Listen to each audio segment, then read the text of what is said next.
XuJiayin was born on October 9, 1958 in Taikang County, Henan Province. Taikang County has a long history.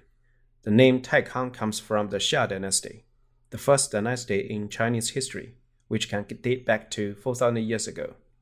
The third king of Xia dynasty was named Taikang, who built his fortress here, hence the name of Taikang. Taikang County officially became a county in China's territory in 587 AD, which is the Sui dynasty. XuJiayin's father was a veteran who joined the CCP's army at the age of 16 and rose from an ordinary soldier to the commander of a cavalry company. After returning home from the injury, he became a warehouse keeper. After the establishment of PRC, he was awarded a Chairman Mao badge by the government, which was a very high honor at that time. XuJiayin's own fate was very rough. XuJiayin's mother suffered from septicemia 1 year after giving birth to XuJiayin and soon passed away. As a result, XuJiayin never had the love from his mother. Many years later, when XuJiayin recalled his childhood, he said that his stubborn temperament and independent personality were related to his lack of maternal love since childhood. XuJiayin spent his childhood and adolescence in rural areas. Rural China was impoverished before the reform and opening up. XuJiayin lived a hand-to-mouth existence. In 1977, when XuJiayin was 19, China resumed the college entrance examination system that had been cancelled due to the Cultural Revolution. XuJiayin was determined to get into university. For this purpose, XuJiayin, who had already graduated from high school, returned for further studies. He moved into a broken house nearby the school, without windows. In terms of food, XuJiayin only had steamed buns and sweet potatoes. After several months of study, XuJiayin's weight dropped to 45 kilograms, with his legs as thin as poles. From a young age, XuJiayin had outstanding academic performance, especially in science. After several months of reviewing, XuJiayin entered university with the third highest score in the city of Zhoukou, which has a population of 10,000 million, living in the rural area, where he had lived for 19 years. Going to university marked an important turning point in his life.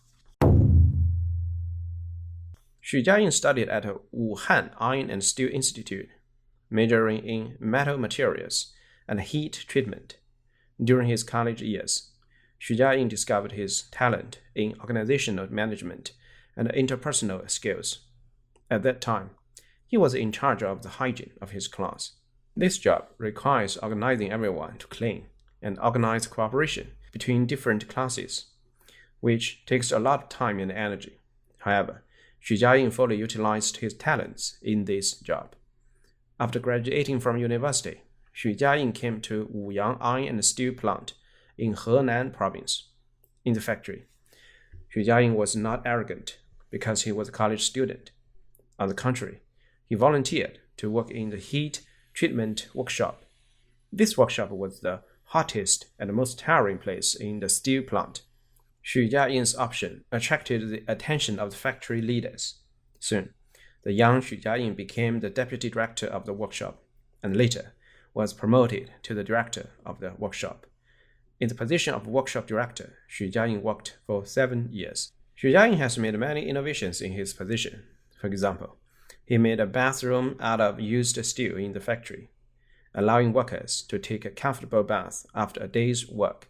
Secondly, in order to publicize his various efficient management measures, he even found the local TV station to make a film named Heat Treatment in Progress. The documentary was repeatedly broadcast in the steel factory and received good results.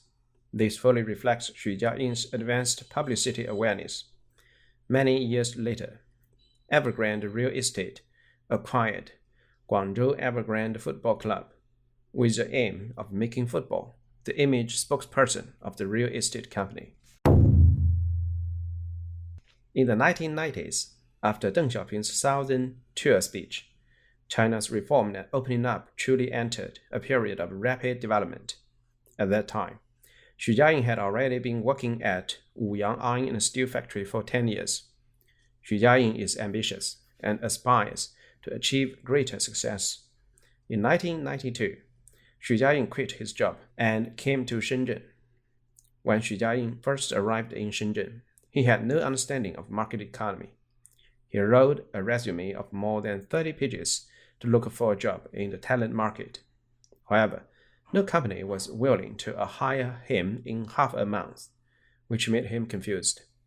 Later, a friend reminded him that the market economy emphasizes efficiency, and a 30-page resume was too long for a company to read through. Because of his friend's advice, XuJiayin shortened his resume to 2 pages, which soon caught the eye of several companies. After considering, XuJiayin chose a trading company called XuJiayin's Company, whose boss was a Hong Kong businessman, Li Zhiqiang. When asked why he chose XuJiayin's Company, XuJiayin said he felt that the XuJiayin's boss, Li Zhiqiang, was intelligent and brave. Later, XuJiayin's first impression turned out to be very accurate. XuJiayin's Company became the most important stepping stone for XuJiayin's successful path. Shortly after XuJiayin joined XuJiayin's Company, he earned a profit of 100,000 yuan for the company in a trade project due to the introduction of a friend. The company promoted him to the position of office director as a result. After working as the office director for 1 year, XuJiayin captured another market opportunity, real estate. He persuaded the boss to enter the real estate market. Li Zhiqiang agreed. In 1994, XuJiayin's Company established the Guangzhou Pengda Real Estate Company in Guangzhou. XuJiayin became the general manager of the company. After the establishment of the company, XuJiayin began to study the real estate market in Guangzhou. He found a project called EverGrande. At the same time, Pengda Company obtained a loan of 20 million yuan from the bank. After having both money and projects, XuJiayin showed a high efficiency in handling affairs, completing as many as 108 government approval procedures within 1 year. Secondly, XuJiayin once again demonstrated his acute market sensitivity. At the time, large-sized apartments were popular in Guangzhou real estate market, but XuJiayin keenly realized that small-sized apartments were more welcomed by the ordinary wage-earning class. As a result, the first phase of EverGrande emphasized small size, low price. This marketing strategy was highly effective. On the opening day of EverGrande, hundreds of apartments were sold out within half a day.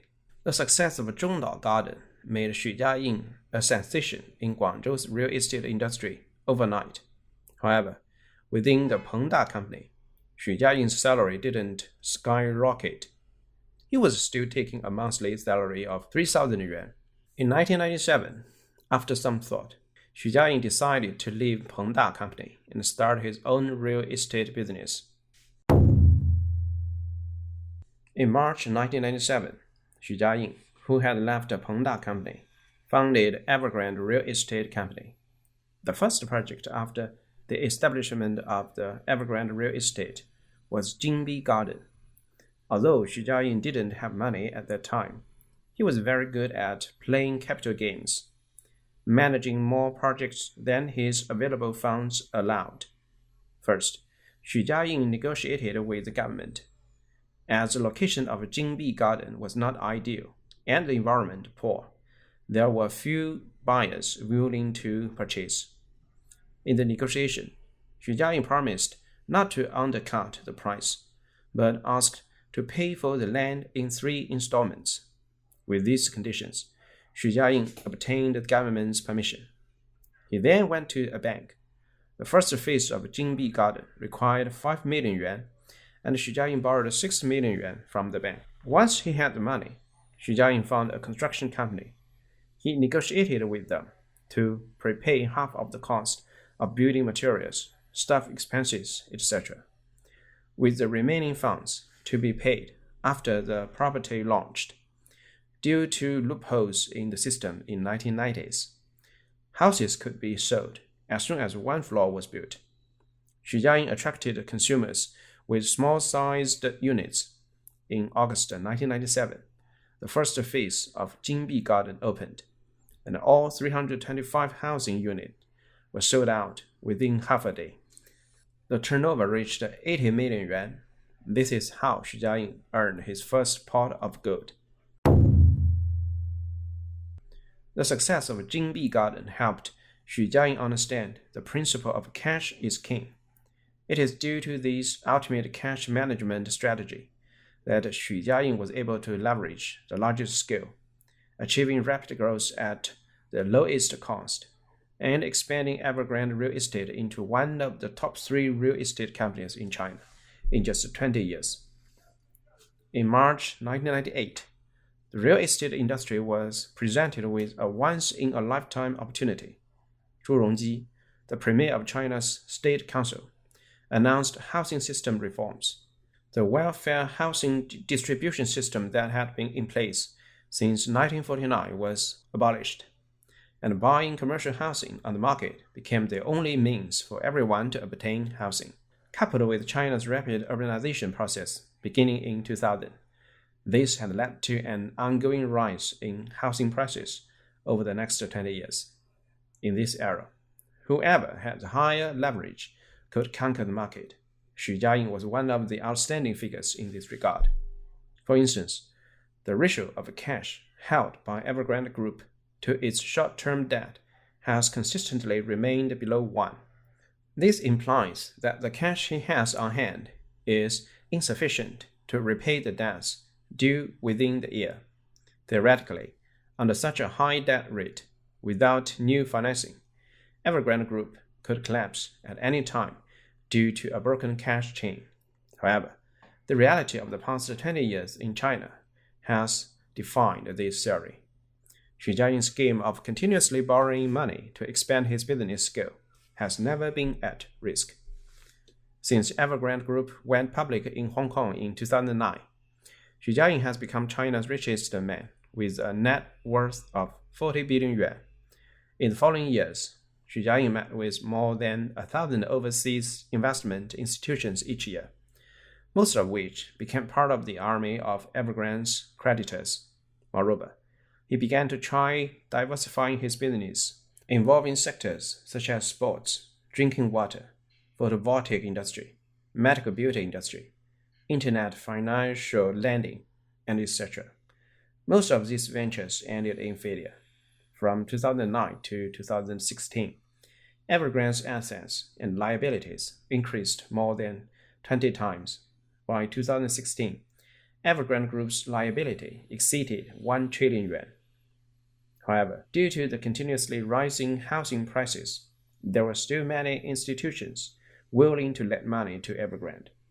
In 2016, EverGrande began preparation for listing on the A-shares market and introduced 3 batches of strategic investments, including CITCI, Suning, among others, totaling 130 billion yuan.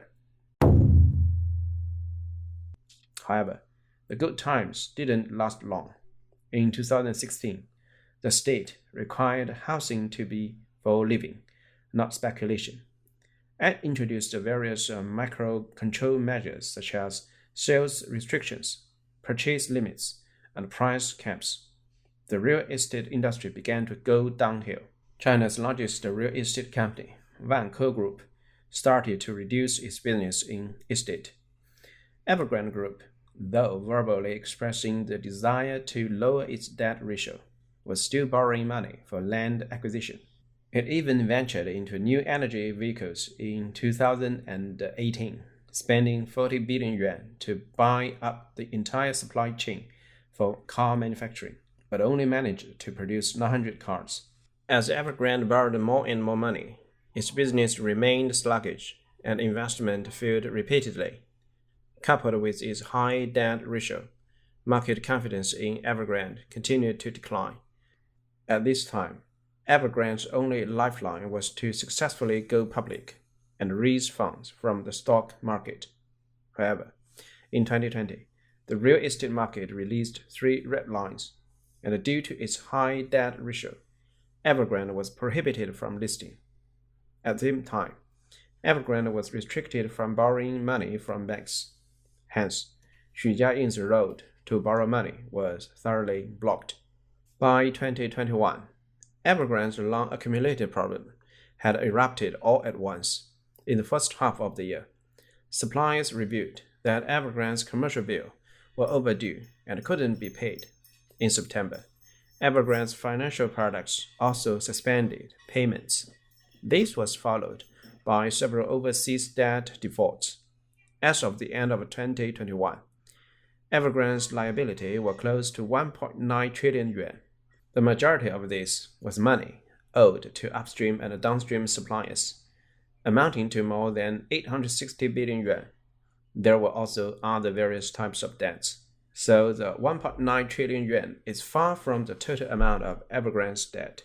In March 2022, China Evergrande Group, Evergrande Property, and Evergrande Automobile, the three companies were suspended from trading on the Hong Kong Exchange.